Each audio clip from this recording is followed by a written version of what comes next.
All right, so I am back with a brand new DCEU update for you guys today. And I want to cover a couple of things in this. There hasn't been a lot of real new news floating around, but I do want to talk about a few things in regards to the DCU today. I want to talk about what I think is good about this situation, what I think is bad about this situation with Gunn. And a lot of people in my comments have said, you're starting to turn into a very negative person.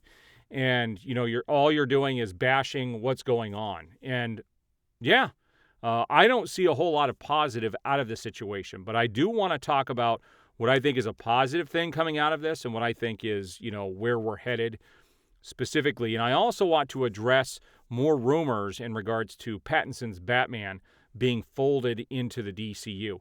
And at the very end of this video, I am going to show you guys something I received in the mail yesterday that to me is very nostalgic and is like gold.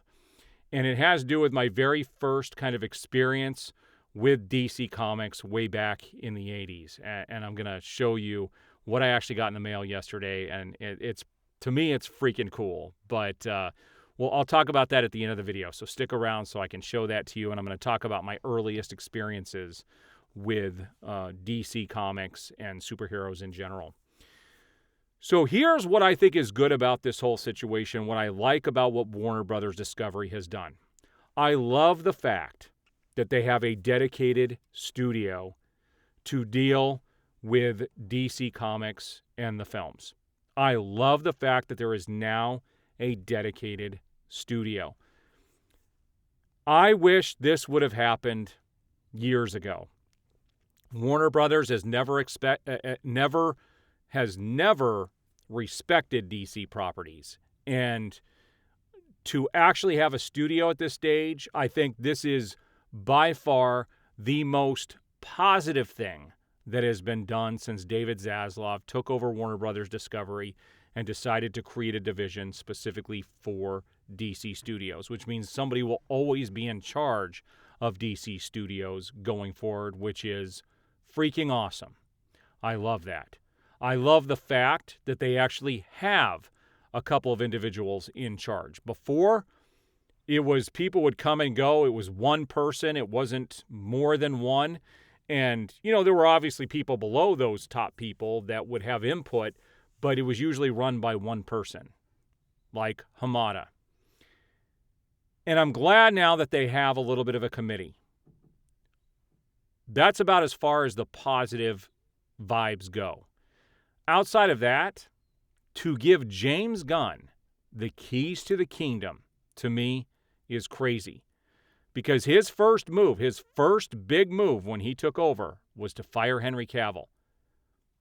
Supposedly because of money. There were reports right before he did that he didn't like Henry Cavill. And then he came out on Twitter and said, no, that's not true. I really like the guy. And then within 48 hours, he was fired. You would have to be completely tone deaf not to see that the general public and DC fans love Henry Cavill as Superman.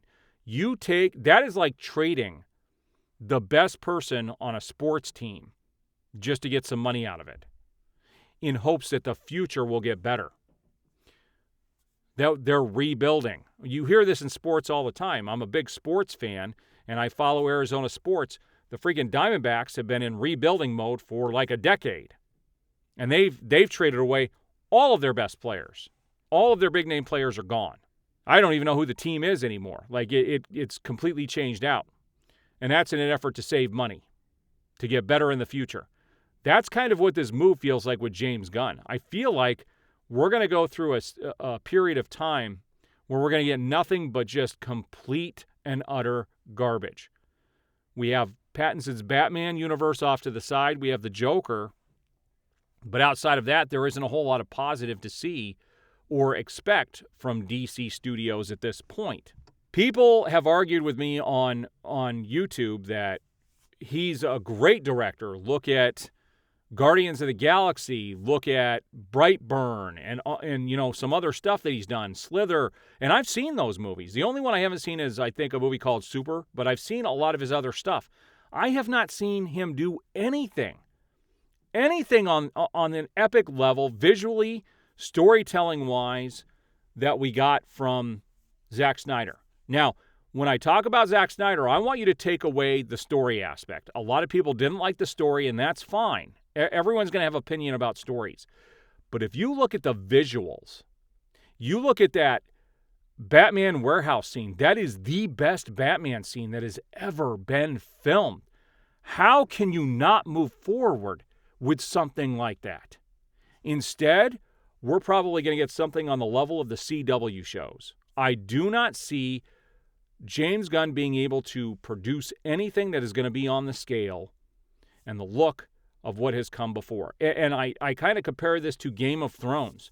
If you look at Game of Thrones, the production values of Game of Thrones has ruined every other show that ever is going to come out in the future. It's going to pale in comparison to the look and the authenticity to that show, just the cinematography and everything. It was epic. That's kind of what we got with Zack Snyder, and the studio decided to meddle in all of the films. I do like the fact that we're going to have a cohesive, storyline in the future, but what is that going to look like? My fear is that they're going to come out with a Superman movie that is over the top, silly, happy, and I don't mind him being cheerful and happy and upbeat, but I don't want to see stuff like masturbation jokes or ridiculous things where Batman has a relationship, a sexual relationship with Robin.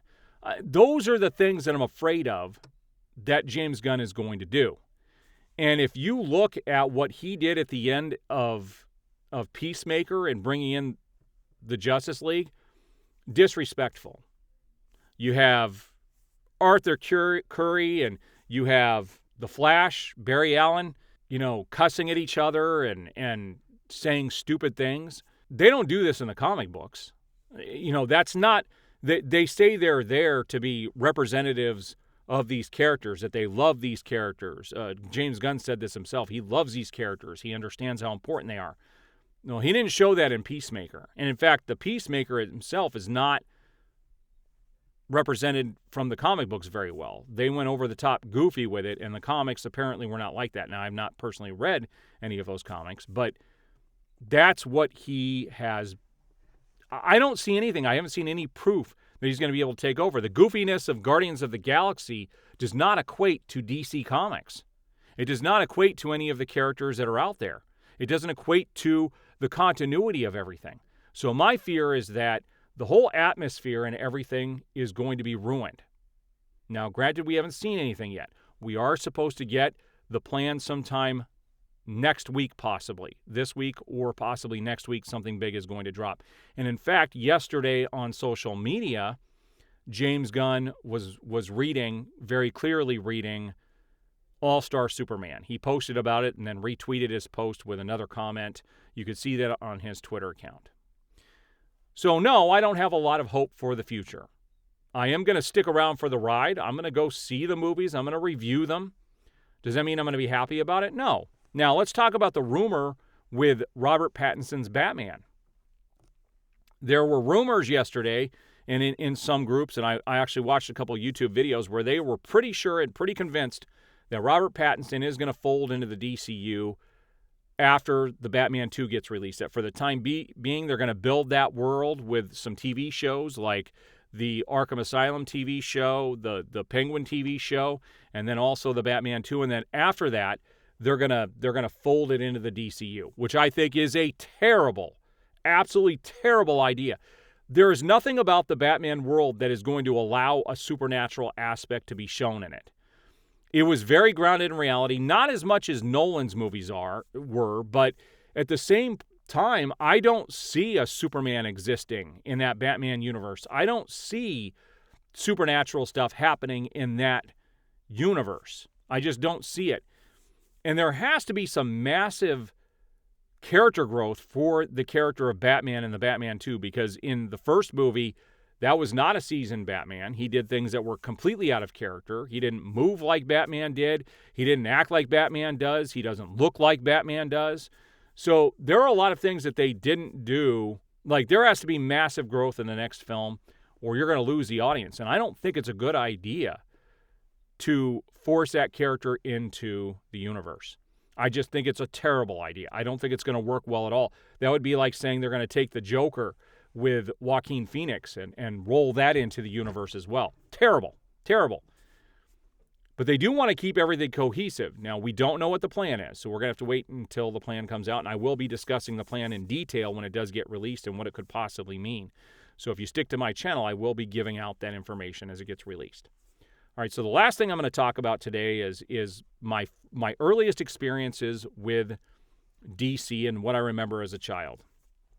I must have been about 4 years old, and I remember being at my grandmother's house, and in the kitchen, I was kind of going through the drawers, and I opened up a drawer, and there was a Batman figure. It must have been, I don't know, probably about that tall in there, probably about that thin. Definitely bigger than these characters back here, but there was clearly a Batman sitting in one of the drawers, and I was like, oh. And then my grandmother made my mom close it real quick. It said, close that.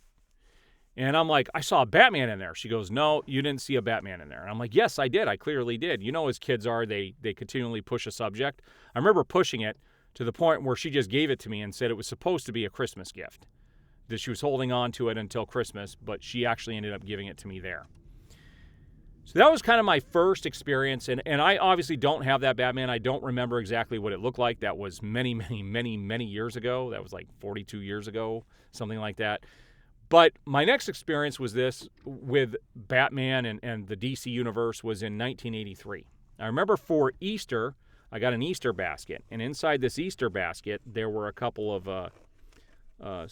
things in there. And I'm getting more nostalgic as time goes on, and I wanted to go back and actually get some of the stuff I had as a kid.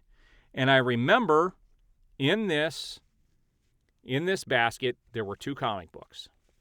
And it was these 2 comic books right here. They were in this Easter basket.